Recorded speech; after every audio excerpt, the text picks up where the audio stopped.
Après avoir créé donc un réseau peer-to-peer, nous allons maintenant appliquer un réseau plus réaliste en petite vidéosurveillance, c'est-à-dire un réseau maître-esclave.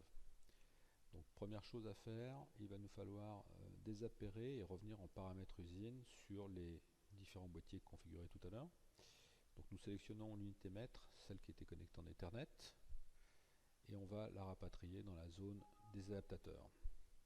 Il me dit vous êtes en train de supprimer un adaptateur, oui, et on va le reflasher, oui. Donc là encore l'icône passe du vert au jaune et les différentes unités vont être flashées.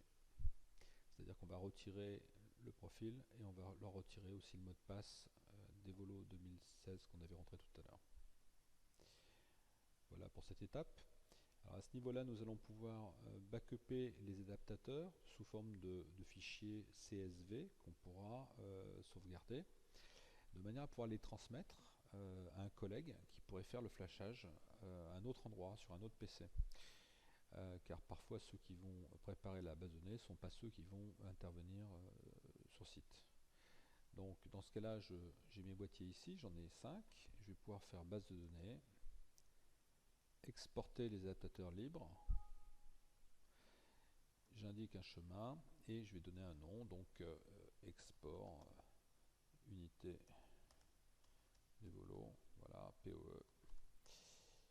Et ça va me créer un fichier CSV. Ce fichier peut me servir également de base de tableau d'adressage, puisque même si les boîtiers ici n'ont que des MAC adresses, il n'y a pas d'adresse IP, ils seront associés à des caméras qui, elles, auront une adresse IP.